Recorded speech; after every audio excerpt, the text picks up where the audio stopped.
स्वामी जी महाराज ने आज तुकाराम का प्रसंग लिया है। कल साधक श्री कुसुम्भी वैश्य की चर्चा चल रही थी। आप जी ने सबने देखा, एक संत के संग ने कुसुम्भी का जीवन बदल के रख दिया। कहाँ गंदा घृणित जीवन और कहाँ परमेश्वर ने उसके जीवन को वंदनीय जीवन बना दिया, सफल जीवन बना दिया, जीवन सार्थक कर दिया। उसने अपने जीवन के लक्ष्य को प्राप्त कर लिया। कैसे संत का संग होना चाहिए साधुजनों, एक दृष्टांत के माध्यम से देखें। कथावाचक बहुत, ब्राह्मण पंडित भी बहुत, सो कॉल्ड संत महात्मा भी बहुत, सत्संगों में भी हम जाते हैं, सत्संग सुनते भी हैं, करते भी हैं। उसके बावजूद भी जीवन में ऐसा परिवर्तन तो बहुत कम में आता है जैसा कुसुम्भी के जीवन में आया। कुछ दोष अपने में होंगे और कुछ मार्गदर्शकों के अंदर भी कमियां जरूर होंगी। आज एक वेश्या है, व्यवसाय बेचारी का, क्या मजबूरियां होंगी ऐसी देवी की जो ऐसा व्यवसाय अपनाना पड़ा। परमेश्वर जाने इन बातों को। बहरहाल इस वक्त तो यही दिखाई देता है कि उसके कर्म अच्छे नहीं। चरित्रहीन महिला, लोग देखते ही तो तिरस्कार की भावना मन में आती है।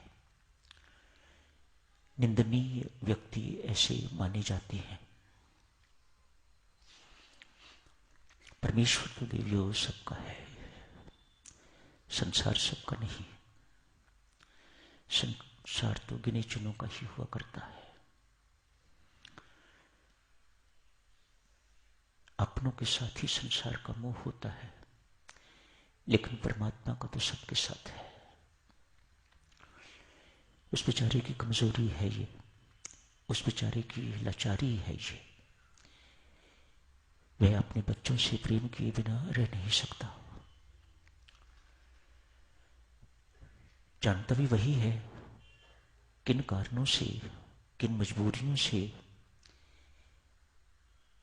व्यक्ति कैसा का कैसा बन जाता है। आज इस वेश्या के हृदय में भी इस प्रकार की प्रेरणा डाली। भीतर तो उनके भी बैठा हुआ है। ऐसा मत सोचिएगा कि परमात्मा सिर्फ भक्तों और आपके भीतर ही विराजमान है। उस वेश्या के भीतर भी, चोर के भीतर भी है, हत्यारे के बीच भी है, जेल में बैठे हुए हैं उनके बीच भी है, तो सबके भीतर विराजमान है। उस अंतर्यामी परमात्मा ने प्रेरणा दी, कुछ अपने कल्याण का भी तो सोच। ये तो पेट पालने की चीजें हैं। कोई हलवाई है तो कोई कसाई है तो कोई सब्जी बेचने वाला है। तूने ऐसा व्यवसाय चुना है, इससे पेट पलने से अतिरिक्त और कुछ नहीं होगा। तेरा लोक भी बिगड़ रहा है, तेरा परलोक भी बिगड़ रहा है। ऐसी सुंदर प्रेरणाएं, शुभ प्रेरणाएं परमात्मा ही डाल सकता है या कोई संत महात्मा। संत महात्माओं से उनका अभी कोई परिचय नहीं है, तो और कोई रह नहीं जाता प्रेरणा देने वाला स्वयं परमात्मा के। वैश्य को आज प्रेरणा दी है, कुछ अपने कल्याण का सोच। शब्द तो सुन लिया, लेकिन पता नहीं कि कैसे करना होगा, कैसे होता है। इस राह पर कभी वह चली ही नहीं, जिस मार्ग पर आप कभी गए ही नहीं, उसका बोध कैसे हो सकता है आपको? किससे पूछताछ की ये कल्याण क्या होता है और कैसे होता है? किसी सज्जन ने समझाया, देवी कोई सुगुण संत मिल जाए, उसकी संगति कर, उसकी सेवा कर, तो तेरे कल्याण का मार्ग प्रशस्त होगा। वह तुम्हें तेरे कल्याण का मार्ग दर्शाएगा। मैं तो सिर्फ सुझाव ही दे सकता हूं, मैं मार्ग नहीं दिखा सकता तुम्हें। किसी संत के पास गई, साधु के पास गई, उसने कहा, उस व्यक्ति ने ठीक कहा है, किसी संत की संगति कर, उसकी सेवा कर, किसी गुरु को धारण कर, जो तुम्हें नाम दान देगा, मंत्र देगा, भक्ति करेगी तो तेरा कल्याण होगा।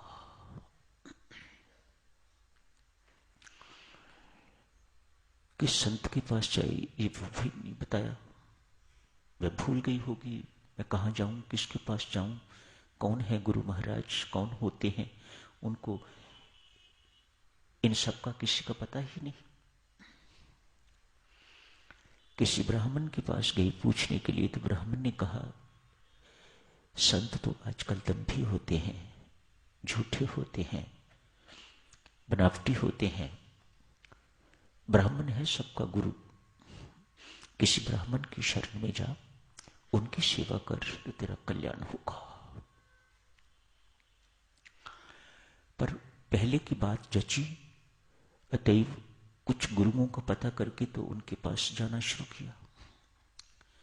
जिस गुरु के पास जाए वही कहे कि मेरा मंत्र सुपीरियर है, जो मैं तुम्हें रास्ता दिखाऊंगा ये बेटर रास्ता है, इस रास्ते पर चल। दूसरे के पास जाती तो वह कहता, नहीं तो मेरे रास्ते पर चल, मेरा मंत्र अधिक शक्तिशाली है। बेचारी को कुछ स्पष्ट होने की बजाय विभ्रांति हो गई, गॉट कंफ्यूज्ड। मन में सोचा कि भक्ति करने की योग्यता मेरे अंदर है नहीं, मुझे पता ही नहीं भक्ति क्या होती है, और मुझे कोई सिखाने वाला मिल नहीं रहा। कोई मेरे अपने पाप कर्म होंगे कोई इस प्रकार से, चाहते हुए भी मुझे कोई राह दिखाने वाला, कोई रास्ता दिखाने वाला, कोई मेरी बाह पकड़ने वाला मुझे मिल नहीं रहा। अतएव सुना है दान पुण्य करने से कुछ पाप कटते हैं, तो मैं एक भंडारा करती हूं, पैसा मेरे पास बहुत है,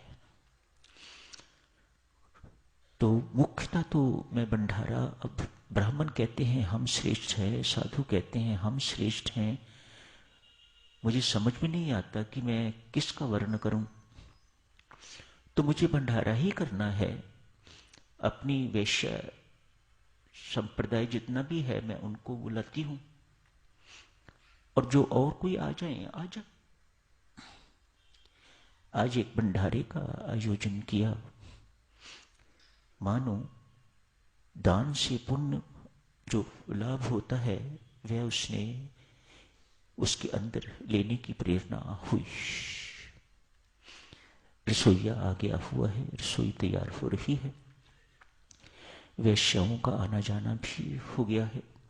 सब एक प्रोफेशन की सुना कि अमुक वैश्या भंडारा कर रही है, तो बड़े भावचाव से सबकी सब वहां पहुंची। एक उसी नगर पे थोड़ा बाहर एक विरक्त संत महात्मा थे, सच्चे संत महात्मा। उनके पास भी सूचना पहुंची कि अमुक वैश्या दूसरी वैश्याओं के लिए भंडारा आयोजित कर रही है। ये सोच के कि ऐसा भंडारा करने से वैश्याओं की सेवा करने से मेरा कल्याण